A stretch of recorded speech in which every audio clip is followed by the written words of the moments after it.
This week, things aren't getting any better with more price increases and aims to increase shareholder value. This is the Good Game, Bad Game podcast.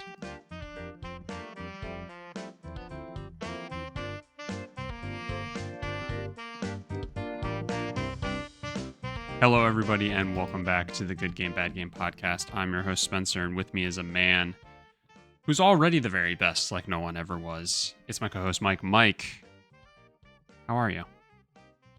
I hear that I'm better than the new Pokemon games. Oh, No?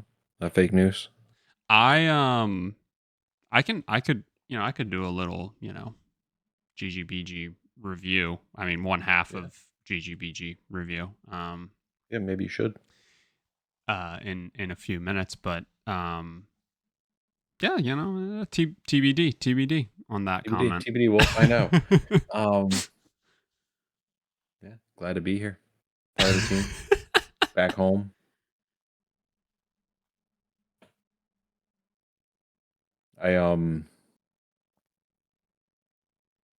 I didn't play any video games for like the past 2 weeks. 2 Yeah, I weeks, mean, not just 1, 2. oh, well, I mean, last week you were traveling, so Yeah. that's always such like an up in the air thing. Even with the renaissance of handheld gaming and on the go gaming, one might call that also mobile gaming. It's I always find it tough, and I'm a huge video game dork and nerd, so I still find it tough sometimes on those trips. So I completely get it. I was going to bring my Vita Mm-hmm. so I could play Tearaway. Mm-hmm. Uh, and then yeah, I was sitting there packing and I was like, wow, TSA is probably going to suck because our government is useless and doesn't want to go to work. Um, and every time I bring my Vita on a plane, yeah, it gets pulled. Yeah. It's 100% of the time. I'm like, I'm not fucking with this trip. I'm already going to be irate. So I'm just not going to bring it. So I didn't. I did bring my uh Razer Kishi. Mm-hmm. Uh Thinking that maybe I could like stream some games, but the hotel Wi-Fi was complete dog shit. So Mm. that did not happen. So yeah, no games played here, not even on mobile. Damn. Yeah, Well, I'm very sorry. me too. Well, if it makes you feel any better, I've played a lot of games. I already feel better. um, I'm trying to think if I can't remember if, because it's been 2 weeks since we've like actually recorded. I don't think Shelby and I had finished Majora's Mask yet. But happy to report that we've finished Majora's Mask. Hold on. Hold on. Huh? Did you say hold on? No, I said well done. Oh, I thought you said hold on. No, I said well done because I'm proud of you. um, really great game. Both Majora's Mask uh and Ocarina. I'm like, yep. I get why people are so high on these games. So with that, last night we started playing Oracle of Seasons. And I think we're already 2 dungeons in on that. And also yeah, very solid. Back to a 2D Zelda game, which has Shelby excited. She does not handle the 3D ones very well. So she actually has A Link to the Past and Link's Awakening both ranked higher than the Ocarina and Majora's Mask, and I think that is completely insane because I think those games are so good. Yeah, But pretty good. I get it. Like obviously if you have trouble even being able to play, which I mean she got to watch the entire thing and not have to put up with the frustration of like failure, but yeah, whatever. So, um, but yeah, we started playing that. Um, I completely forgot about this game. which Oracle of Seasons? Yeah. What a what a 2001 Game Boy Color. So that would be like one of the last Game Boy Color games. Hey, I'm really happy you said that because I think you're right. In fact, so we're playing it on. So I didn't realize, but I should have. I thought, oh, we'll play this on the Super Game Boy. Because I'm trying to play everything on the actual cartridges, Mhm. instead of playing the emulator on the Switch, which is a fallback. Instead of doing that, because then you can do the whole like save state stuff, and you can just opt to not do that and have strong will. But I just know that if I'm like running into an issue, like I'm eventually just going to be like, well, this effective cheat is right here for me. I'm just going to use it. Um, so anyway, I thought we could just play it on the Super Game Boy cartridge thing for the SNES, but that is in fact just a Super Game Boy. So I was like, oh shit, I don't know how we're gonna do this. And then I was like, oh, the Game Boy Advance player on the GameCube should work for Game Boy Color games because you can play Game Boy Color games on an SP. So lo and behold, it does work. And in the game, there's a shop in one of the first towns, and it's like the Advance shop, and they put it into the game that if you're playing the game on a Game Boy Advance specifically, you can the shop will have like items in it that you can buy, but only if you're playing on a Game Boy Advance. So then it caused me to go down the rabbit hole of like looking. The game came out like a month before the Game Boy Advance released. So Really? yeah, so my assumption is that like they were making the game, then Nintendo announced the Game Boy Advance was going to happen. It was one of those like in between states where it's like, well, we've already completely built it. Like it's like completely building something for PS3 and then releasing it in the final year after we already know the PS4 is coming and all that stuff. And it's like, well, we're just going to release it. But then I'm assuming because they knew about the Game Boy Advance, they, went back in and like added that shop as like a feature that if you happen to be playing on a Game Boy Advance, you'd have like that open to you. I didn't look into that, so that's just pure speculation on my end. But yeah, the game came out literally, I think, like 1 month. It was like February is when Oracle of Ages and Oracle of Seasons came out, and then the Game Boy Advance came out in March that same year. That's so cool. Yeah, yeah, really cool. And then it was also fun because of just like Zelda and like the fuckery of timelines and all that stuff. So Oracle of I don't remember Ages, that game. yeah.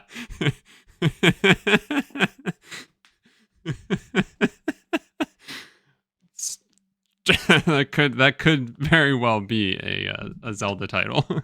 um, um, Oracle of Ages and Oracle of Seasons came out the same time. I thought that, oh, these are just the same exact game. Think Pokemon and like Gold and Silver. No, in fact, these are two different games, and if you finish one of them, it'll give you a code that if you start the other, you can input that code, and it merges the timelines and the games. Because like Oracle of Seasons is uh, effectively Majora's Mask, and instead of wearing different masks for different abilities, you just change the seasons for different abilities. While Oracle of Ages, you do have to move through time, much like Ocarina of Time. And I just think my mind is just completely blown 25 years late to the whole Zelda thing. But Yeah, it's so cool. I never played those games. Hmm. So now I'm like super interested. And I think they're on the Switch emulator, right? They Is are that what you indeed. said Yep. earlier? Okay, Yep. good. Um, can I tell you a little story about this week? Yeah, of course. Okay, so on what was it? Monday. Monday. We had the whole AWS outage. I'm sure you felt that with work, right? Yeah, this is To more some like degree. more like didn't work. Yeah. I I gotta be 100% honest with you. I spent that entire day.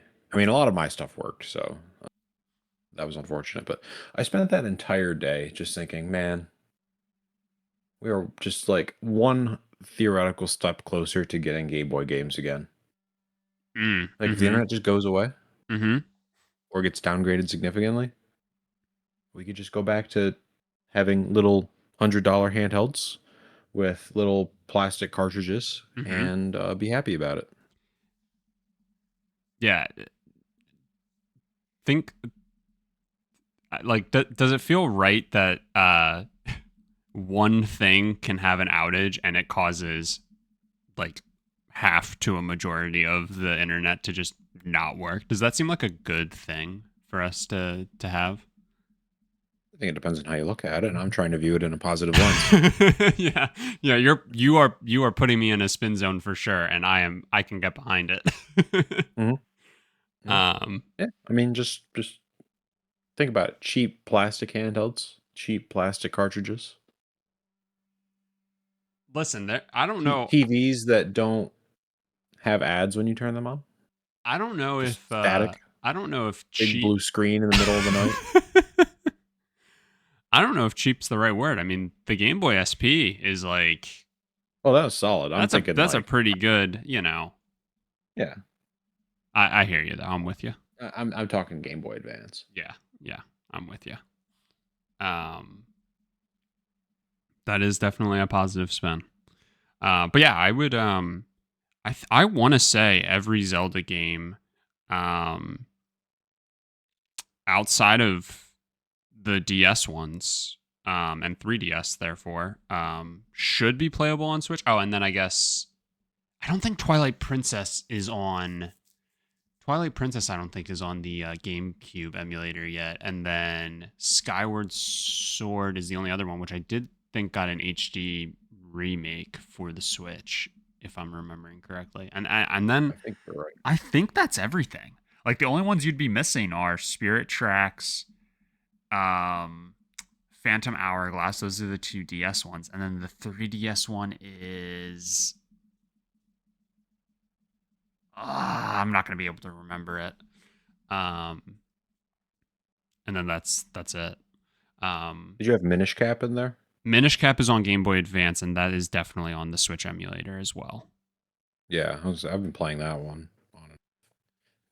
That's what I mean. I think everything outside of Spirit Tracks, Phantom Hourglass, and then whatever the 3DS one is, and then I'm not positive on Twilight Princess if that's on the GameCube or not, and I want to say it's not. And so, what you're I missing? think right now it's just Sun or not Sunshine.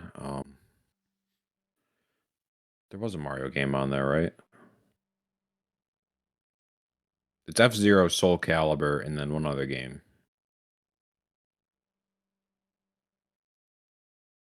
Oh my And now god! soon to be Luigi's Mansion. Yeah, I don't know. For the life of me, I can't remember. Um, but yeah, you're only missing like 4 Zelda games if you have like the Switch. Well, and then I guess Skyward Sword, the HD remake or remaster or whatever. You'd have to like buy that. But otherwise, you can play just Oh, about every Zelda game on I didn't realize that's what you were saying. on the Switch. Yeah, I think Skyward Sword got a remaster or whatever port.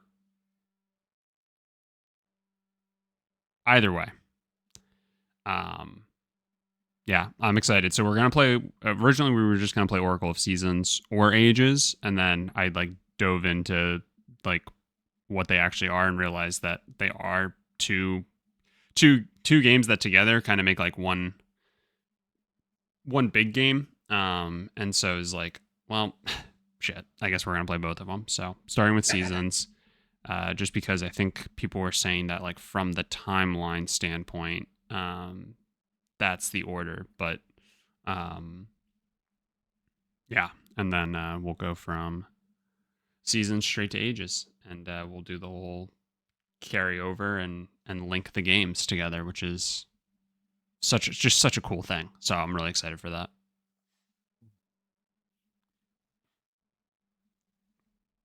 And then The other game that I've been playing has been the new Pokemon Legends game. So, um, if you'd like, I'll do a quick, maybe like hopefully only like 5 minute review of the game so far, and so far is generous because I've put probably already like a good 20, maybe even 30 hours into it.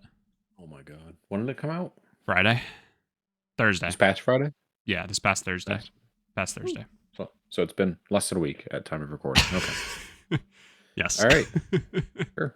Yeah, let me hear it. um so I will say, um I mean, people are always going to be mad about new Pokemon games. I think we're just kind of in that state of things, as it pertains to Pokemon, and I think there's a lot of fair criticism towards Pokemon, and then I think there's just sometimes stuff where people just like want to be mad, and so they're mad. Um, what I will say is, I will take just about any new Pokemon game and be at the very least very content with it. And so I can already just say from the jump that like I'm having a lot of fun with the new Legends game. Um I definitely think there are things where I'm just like, God damn it, Nintendo or Game Freak and the Pokemon Company are just so fucking lazy, and it like really annoys me. um and then at the same time it also annoys me because they can just kind of get away with it with me because again, you just give me a new Pokemon game and I'm like, I'm happy. I'm just like, I'm grateful that like it's still a thing. Um but yeah, I mean, it's there's a lot of there are a lot of things that I quite enjoy about it. Like I kind of do like the change in the battle system. Like it's all live battling, so you know, you have your four moves and you use a move and then it has to like recharge until you can use it again, so then you can use like your other moves instead of just doing like turn based and you just use ice beam 14 times in a row until you take out an opponent's Pokemon. So like that's kind of fun. You have to like optimize your attacks and moves and stuff like that a little bit. And it's just a nice change from what Pokemon like is typically, right? So I do appreciate that. I like trying like new stuff and like deviating a little bit from just the norm, especially with the Legends games. Like the more you can differentiate those from just your main line, like you start in your hometown and you work your way towards the Pokemon League, battling 8 gyms, getting the gym badges, and then taking down the Pokemon League. Like the more you can differentiate from that type of game, the better. The other really cool thing is they definitely put more emphasis on having battles in this game versus the first Legends game. So there's a whole tournament system called the ZA Royale, and every night, there's a day night cycle in the game as well. Every night you go to a battle zone and you just run a gauntlet basically against as many trainers as you can fight before day hits. And you know, that's like an effective way to train up your team. And then you also have to accrue points from defeating people. Once you accrue enough points, you get a ticket, and you use that ticket to do your promotion match to move up in the ranks within the tournament. I Hmm. will say the thing that really pisses me off about this feature that they did is that I thought the feature was really cool, and they decided to chicken out and be like, they had no conviction and didn't stick with it, and they actually have you jump. You don't just so you're supposed to work from rank Z to rank A, and at one point there's like a pretty sizable jump where you just skip a bunch of the ranks, and that kind of pissed me off because like on one hand, yeah, I do think it would be tedious to go from Z to A, but on the other hand, fucking just stick to it, you know? Like stick to your guns, make that the thing and like do it, you know? Why do it half-ass? So that kind of annoyed me. Cuz I was getting kind of excited to like be forced to battle and like, you know, take part in that part of the Pokemon game, which I think was kind of absent from what I remember from the original Legends game. Um but yeah, The only other thing that I'm not like a huge fan of is that it is all just contained in the city, and like it just feels like a step down from Scarlet and Violet, because that game had like a mecha city in the center of the map, but then you would leave it and you would just have the entire map was a wild area basically, and you could just move throughout it seamlessly, right? And you don't do that in this game, and so Mm. it just feels like a step down, and it's all held within city walls. The city is very boring for the most part, like a lot of just like just walls of the same like pattern or whatever, just like all the way around. Um, there are these cool little like scaffolding things that you can climb around and like basically platform around to just like, I mean that in the weakest sense possible when I say platform, because it's a Pokemon game and not meant for platforming. So the platforming can be very janky, but you can get like specific items that way. So like that's kind of fun.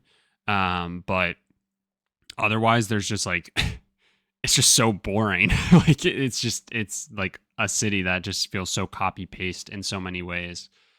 Um but again, overall I'm having a lot of fun with it because I'm always going to have fun with a new Pokemon game.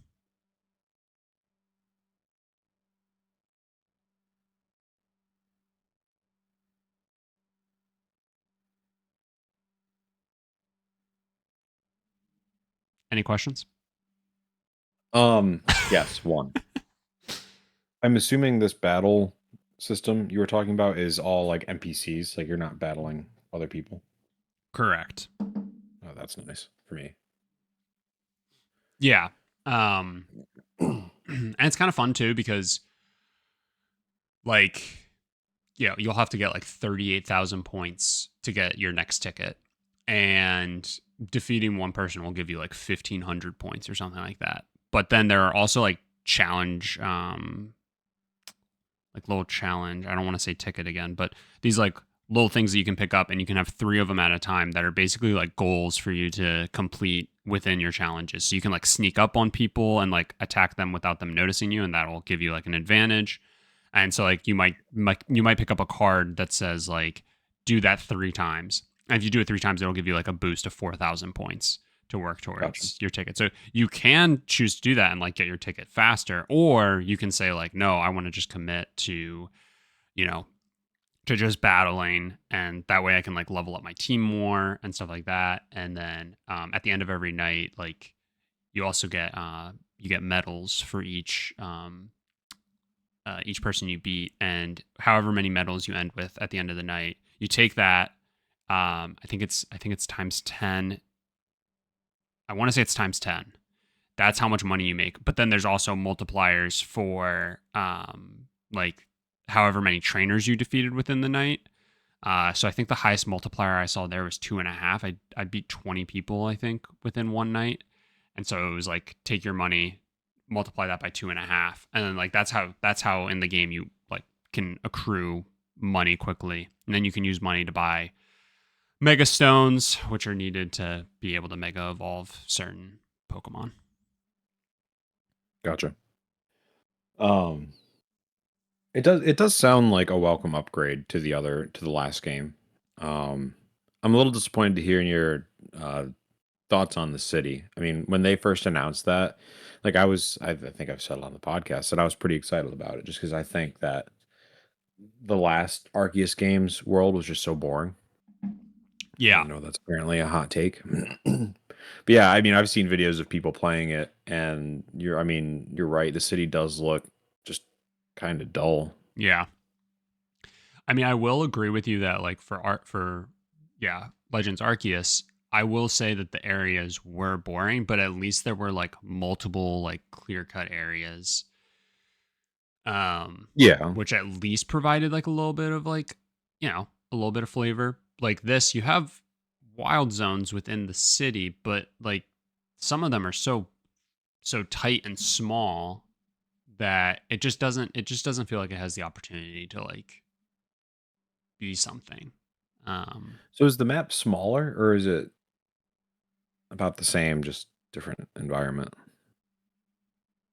I don't know. I would actually guess that like overall, all of the areas of Arceus combined is probably bigger than this. Interesting. But this is all self-contained. You don't have to like leave an area to Yeah. enter another like separate area, if that So makes just sense. fundamentally different. Yeah, for Probably sure. probably hard to compare. I mean, I do think this is like a nice stepping stone to like whatever it is that they're going to do next, but um it just I'm at the point where I think a lot of people are at where it's just like it feels like Pokemon should be so much further along at this point in like what it is that they're doing, and so I think that's where some of my disappointment comes. But I definitely do not hate the game. In fact, I'm again having a lot of fun with it. But just about any Pokemon game would be fun for me. So Yeah. Yeah. Well, the glad to hear you're enjoying it. That's what matters. the one other thing that they changed, I do actually have two more gripes. I don't love that and this is I know that some people are like extremely pissed about these things. I don't know actually if people are still that mad about it, but so obviously they no longer do like the full national Pokedex housed within one game, and I I get it, whatever. That doesn't necessarily bother me, but I think the Pokedex in this one, there's like 1,000 Pokemon overall across the Jeez. series now, right? This game I think has 200. I think it ends at 230. Um, and that just kind of annoys me because it's like that's that's literally like if you play Pokemon Crystal and have the national decks in there, like this game might have less than that. Like you're less than just Gen 2 Hmm. in terms of total Pokemon within the game. I don't know. That just like kind of sucks. And then it also annoys me a little bit because I know that like through DLCs and like additional like having to pay additional money, that's how they'll add the ability to have more Pokemon in the game. And that also just like that just sucks. I don't like that. Um so I do wish there were more. I'm not saying it needed to be the full amount, but like if it was like 400, I'd be like, okay, this is meaty. I'm good with this. In fact, I would have to go back and check what Legends Arceus had as their full Pokedex. So that's one thing. It's not the biggest deal, but like it does just feel kind of low in terms of like overall count, in my opinion. The other thing is that if you remember in Legends Arceus, this is what Justine did as a freaking crazy person, uh, checking off everything for each Pokemon, and Mm, there were tasks tied to each Pokemon. I loved that. I love like just dumb, mindless like use Focus Blast 20 times with this Pokemon. Bet I'll do that till I'm blue in the face, because it just is like that like active thing to work towards. They changed that in this game, and now there's just like an overall rewards path system where you're trying to like check off like research tasks, but they aren't tied to each specific Pokemon. um I liked it tied to each Pokemon. I can understand that some people probably didn't like that. So I didn't love the change, but I'm okay with it. Again, like mhm. I just would have preferred if it was like, oh, you have a Totodile, use Water Gun with Totodile 15 times, evolve Totodile 5 times. Like it's just like a thing to like just like keep going at that I really liked about Arceus. But yeah, I mean overall, not that big of a deal in terms of a change, and I get why they probably did it. So okay, that's it. That's my review. That was not 5 minutes, so apologies, but yeah, uh, Yeah. definitely a I will solid say game. this, I am not compelled. Yeah, yeah, that's fair. I It sounds like you have to like Pokemon a lot to like this game. yeah, I would agree. I think also like I don't know if these games, maybe people would disagree with me. I don't know if these games are the games to get people into Pokemon. Maybe Arceus was. I don't think this one is. I think like if somebody was like, I want to start Pokemon, I would definitely push them towards like playing a Scarlet and Violet first. Hmm. Um, before pushing them into Legends ZA. That's just me I would like personally. to know how much of that demographic still exists. Like, how many new Pokemon players are they getting per generation, or are they just appeasing the millennials It's a for really, really good question. right? Because if that's the case, then like they don't really need an onboarding game, which based on any of their games that have come out recently, none of them really seem like kind of onboarding. It's like if you didn't get into Pokemon in the 90s and early 2000s, then you're never going to do it. Yeah, kind of. Yeah, it does give that vibe. Except for the fact that every fucking Pokemon game, and this is my biggest gripe with like games that have been around, like series that have been around for a while. Can you just give me an option at the beginning that says like I've played these games before? Trust me, I'm good. I don't need you to explain to me what growl and tackle, like the difference between growl and tackle and like all that stuff. Like just I don't need you to explain to me like why we catch Pokemon. Like just let me skip that stuff, please. Please, I'm Yeah. begging you. Catch Pokemon to enslave them. Yeah, exactly. Thank you. Like I get Not it. hard. All right. Let's get into the actual news for the week. Two, I would say, like probably fairly quick hitters. There's not really all that much to say about them, but um, what do we want to start with first? Do we want to start with Warner Brothers or do we want to start with Xbox? Let's get Warner Brothers out of the way. Let's get Warner Brothers out of the way. Warner Brothers, you may remember that they are the company that got rid of the Nemesis system not too long ago. Um, kind of just like so shitty.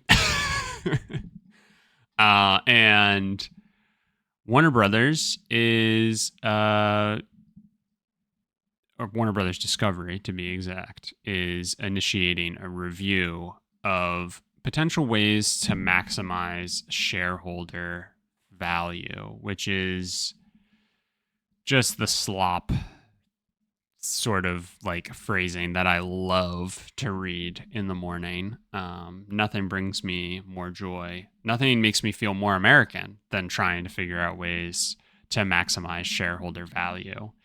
I don't think there's any sort of phrasing that pisses me off more, except the only thing that might be giving a run for its money is the very current like price increases due to macroeconomic, which we'll talk about in like 2 seconds. But Good foreshadowing. but like that is the other phrasing right now that just makes me want to like just walk into traffic.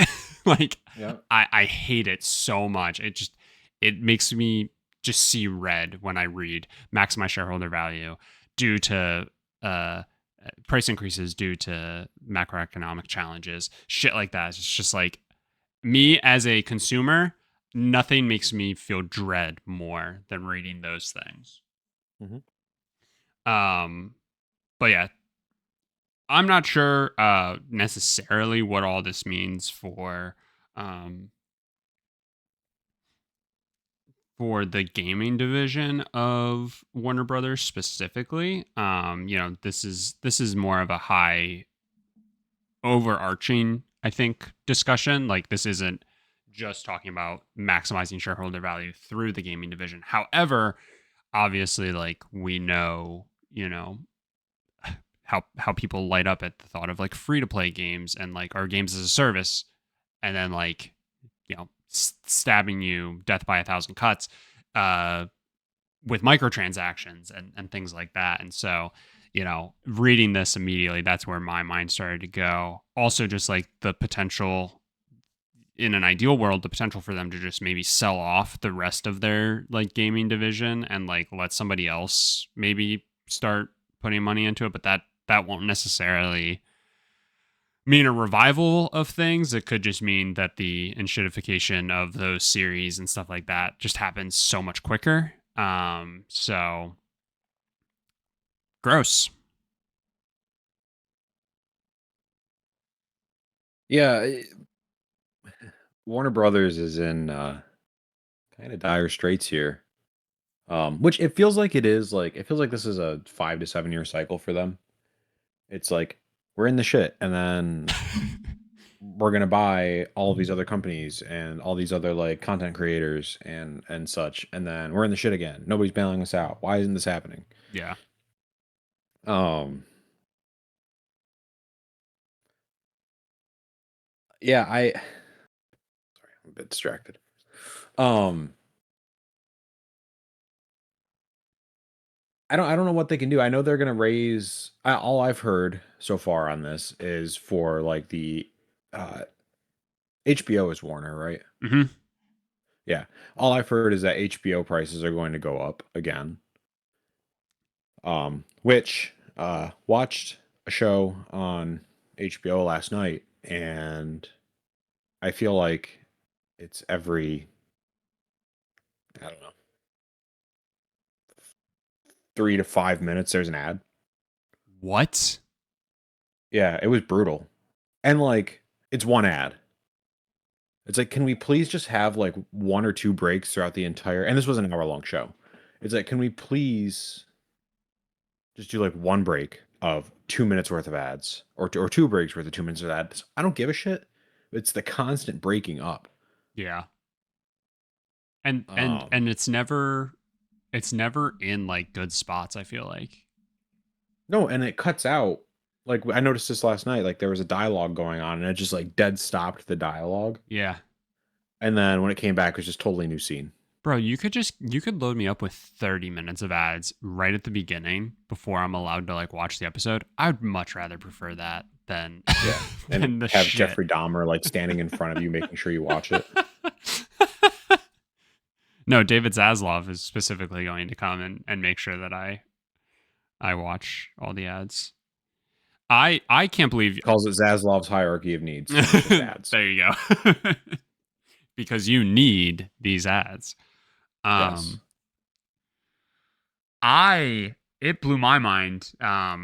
This is my privilege showing. I didn't realize that the the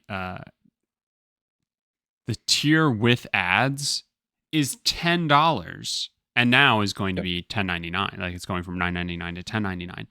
What do you mean you're charging 10.99 for there to still be ads? You're out of your fucking mind. That is Yep. that is crazy to me. And it's Like, incessant. They're incessant ads. It's not even like I said, it's not even like commercial breaks on TV. It's just yeah. ad. Yeah. 5 minutes a Like, show, ad. and then also the shit where like if you pause it, they like put up an ad. Like it'll be like Mhm. if you pause a show, I know Peacock does this because I Yeah. don't have privilege Amazon there does it now too. and I have to have ads there. Um yeah, when you pause it, and it's just like a massive bounty, like still like across your entire or Charmin, and it's those dumb fucking bears. And like somebody said it, somebody was like streaming was a mistake, and it's like, yeah, I mean, Yeah. now that it's just completely gone here, like, yeah, this shit fucking sucks. Yeah. Streaming was a mistake. Smartphones were a mistake. Internet connected consoles were a mistake. Thanks, Reagan. Um. Anyway, back to Warner Brothers. I haven't heard anything about the gaming division, and it's interesting because I think in a different economic landscape, we'd probably be talking about an acquisition, like somebody just buying the games branch off of Warner Brothers. Mm-hmm. I personally think that Warner Brothers is going to fold in Yeah. the next 5 years. I think they'll have an IP buyout, but again, I think it's going to have to be yard saled. Like, I don't think the person who wants to buy the television division of HBO is going to want the gaming division. I think it's going to be separate buyers. Yeah. Um, yeah, I don't know. I don't really care, to be honest with you. I don't care anymore. I don't think that the short term the landscape's going to get any better. So we're just going to see this stuff, and we're just going to have to be like, yep, okay, that's it. Another one bites the dust. Yeah. Yeah, it does feel like we're just headed for like more and more of that happening. Yeah, Um we're just going to see extreme consolidation. mhm. Mhm. Which as we know is great. Is really the best thing that can happen. Is just Yeah. everything consolidate into three corporations in a trench coat or whatever. Yeah, I think Plato said it best when he said less choice is more choice. Actually, I can't remember if that was Plato or if it was Orwell. Either way. Sorry, I told you before the show that I'm in a particularly pessimistic mood. No, and but again, I think like how else do you spin this? I guess the positive spin is that an evil corporation bites the dust, but the the no matter how you try to look at it, like they're just going to bleed all of the money out of it, and so the people who are going to be affected the least by it going under are going to capitalize and make the most off of it crumbling. Mhm. So Yep. even when you try to be like, yay, like this is what they get for being terrible, like, well, they're still gonna get out scot free, and the people who depend on like the work and everything like that are gonna be the ones out on their ass without a job and suffering because of it. So This is a point in the show where I kind of wish we had a sponsor, so I could do a sponsor read for Rocket Money or equivalent. Like, please, for the love of God, check your subscriptions monthly. yeah. And if you didn't use the subscription this month, get rid of it. And it doesn't have to be forever. It's just until you want to watch a show again. And I know what happens is you get rid of your subscription and then you think about it and you keep thinking about it. And the next month you're like, I shouldn't have canceled. I'm going to get it back so I can watch this show I haven't watched in 3 months anyway. Like, the economic data right now is so strange that allegedly people are making more money than ever. Um, I guess that's the one with jobs. Uh, and people are spending more than ever despite inflation being the highest it's ever been. Hmm. And I really think it's because of these.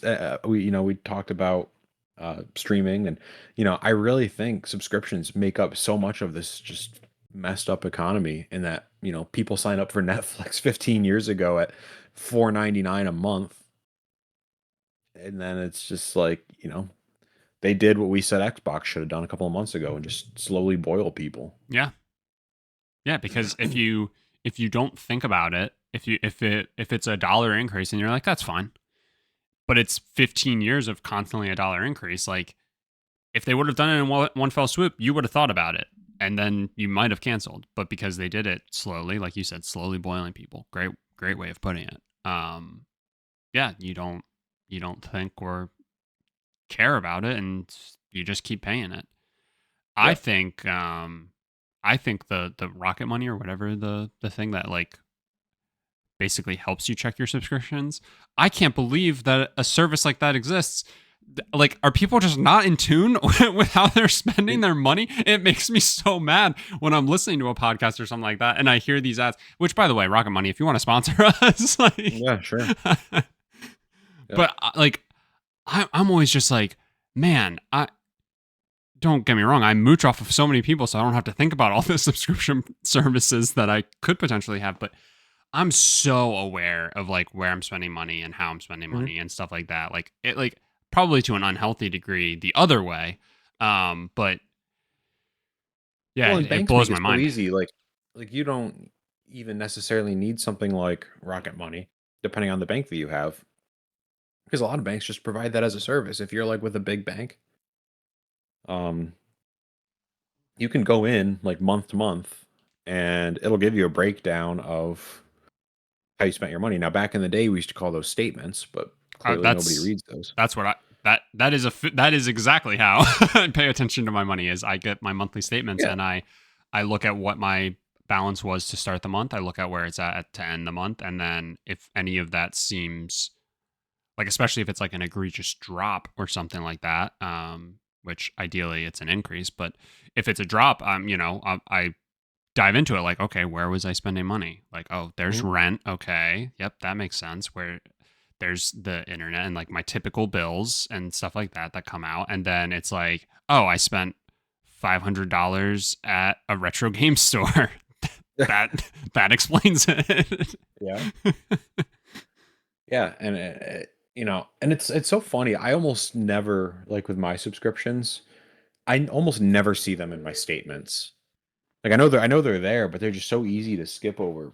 Um, but yeah, I mean, it's this is the good personal finance, bad personal finance podcast now, I guess. But yeah, like I think getting back to the point, it's these things just sneak up on you, and Hmm. you sign up for them, or you do a free trial, and you give your credit card, and then you just forget about it because what's $15 a month? I mean, you know, there was a short period of time where you couldn't get a carton of eggs for that much. So like, what's endless hours of entertainment? Yeah, But yeah, that $15 a month for and you have 8 different subscriptions. It's over $100 a month. adds up quick. Yeah, yeah, it's you know, I don't know. I just think that we're in this weird bubble of I don't even know what you would frame it as. I mean, just people are paying for these things and they really shouldn't be, and I don't know. Nah, I'm sure it's fine. I'm sure there's nothing to worry Yeah. about. No. They've been uh, saying for years the bubble was going to burst. and it still hasn't, so we're good. Still hasn't. Yep. So at this point, it's not going It's to. not going to. Oh man. All right, let's then quickly pivot and talk about Xbox in another seemingly not so positive thing. Xbox has increased the price of their dev kits, and I got to be honest, this was something that I've actually never really given thought to.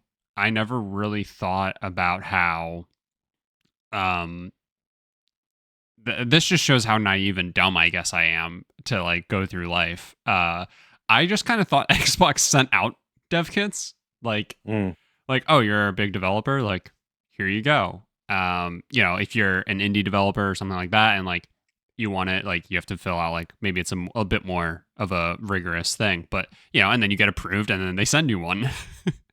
So that's my stupid ass. Um, no, instead they're $1,500, which I guess does make sense. And those are now increasing to $2,000, and that just seems like such a crazy move. Because if you're a company like Xbox or PlayStation or Nintendo, you would think that you want people to get their games on your systems. Since the software is typically how you're going to make your money, because you're definitely not going to make it off of selling the hardware. Typically those are sold at a loss. We know that from talking about this generation as much as we have. So um putting a financial burden on a company or on a developer who wants to put a game on your console just seems so wild, that I mm. like almost couldn't wrap my head around it. It was just like it really was blowing my mind. Um, but yeah, it just doesn't seem like a good thing. But I don't know what all goes into developers and you know the the work that they put into to use these kits and get these kits and do all that stuff. So maybe it's not that big of a deal for them, but $500 just seems like that is going to impact like people who want to try and develop games for Xbox. Yeah. I mean, I don't really know who's buying dev kits anymore. Like, it's not small studios because they're just developing for PC, and then once their game gets some traction, okay, then they'll port it to console. But I don't think at that point you need a dev kit. Um, big studios, I'm sure like EA and Ubisoft, whatever, are going to be pissed about it, but what are they going to do? The $500 is almost nothing to them. Mm-hmm. Um, it's a strange move.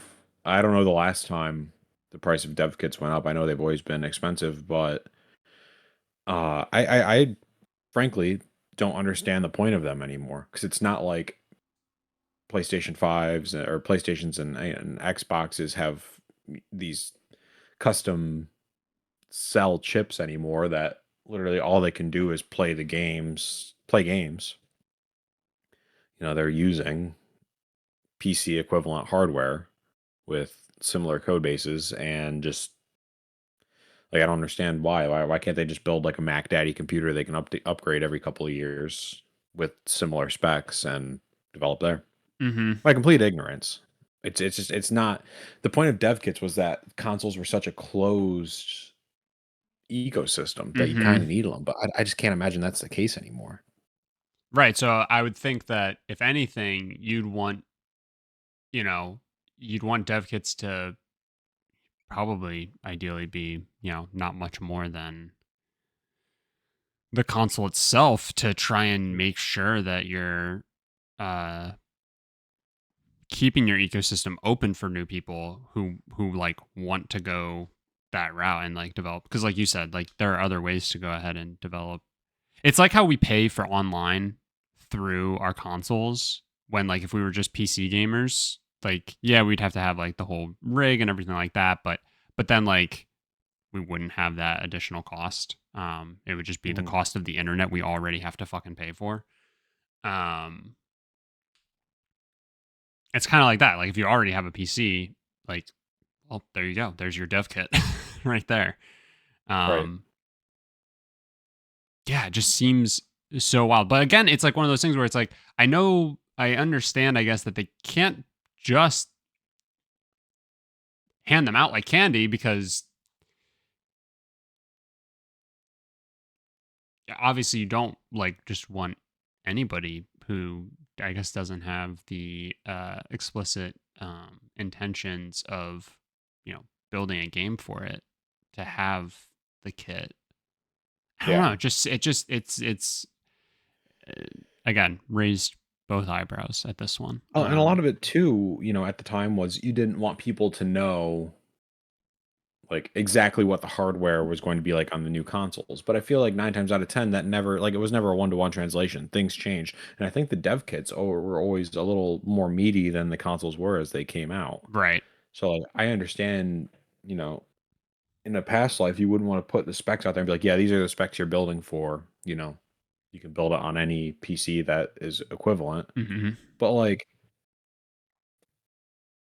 you know, there was a couple generations of these manufacturers being like, oh, we got to keep our specs super quiet so Xbox doesn't know and or PlayStation doesn't know and Nintendo doesn't know. Not that Nintendo was ever really in the question, but Yeah. now it's like, and even then, like they were always so equivalent, Yeah. and now it's just like, okay, they're gonna have whatever the newest fucking version of an AMD processor is. They're gonna have more RAM. Nothing is really going to fundamentally change anymore. Yeah. It's it's just how it is, and it's just dumb. I don't know. I don't know if and I kind of wonder too, like, there's no doubt in my mind that the next Xbox console is going to be basically like what we've seen with the uh, Ally, the ROG Ally. Hmm. Like it's a PC. It's got an Xbox skin. I have no doubt in my mind that's what it's going to be. So I almost kind of wonder if there are some weird like war games going on with Xbox and PlayStation, and Xbox is jacking up their price in hopes that PlayStation does it too, because I feel like Xbox can then kind of rug pull Sony and be like, well, you're just developing for a PC, so do whatever. You don't really need our dev kits. And now Sony's stuck trying to sell $2,000 dev kits and nobody wants to buy them because Sony's not going to do that because they're always so dark and mysterious. Yeah. I think I'm probably overanalyzing it, but I was gonna say I just maybe, or you're just opening the, with every price increase that you do that Sony chooses to not follow suit on. Like you think back to the Game Pass increase, right? Like Yeah. one of my fears is that PlayStation's going to see that and go, well, we do know that our premium tier of PlayStation Plus is inferior to Ultimate, but like there's a $12 a month gap now. Like we can definitely increase ours a little bit and still be under whatever people would have to pay for Ultimate and be seen as like the more uh like economically friendly, financially friendly option to have this like gaming library, which the extra tier is already technically the better option, to go even a step further. But whatever. So that's one of my fears. But if they also just don't like that like every move that they don't subsequently make to increase their prices, they just look better. Like you're just Yeah. opening the opportunity. Typically, PlayStation's the one to do that. PlayStation's the one to be like, fuck it, we'll charge people $100 extra for XYZ because we don't care. Because we're Apple of gaming. Hmm. And people will then still pay for it. And they just keep getting away with doing that. Typically Xbox isn't the one to like start that trend. Like Right. Xbox is normally the one who like tries to come in with the undercut. Like uh, you know, we're you're gonna sell your console for 500. Well, look at this. We have a $400 option. How about that? Yeah. You know, And maybe I don't know. Maybe Xbox has flown a little too close to the sun with that in the past couple of years. Now maybe, they're paying for it. maybe. Um, yeah, just I don't know. Weird times. Yeah. Weird times indeed. Any other sad or negative updates we want to give? I just saw that another leader on the Splinter Cell remake team left. Oh, So that's cool. But Splinter Cell Death Watch got renewed for season 2 already.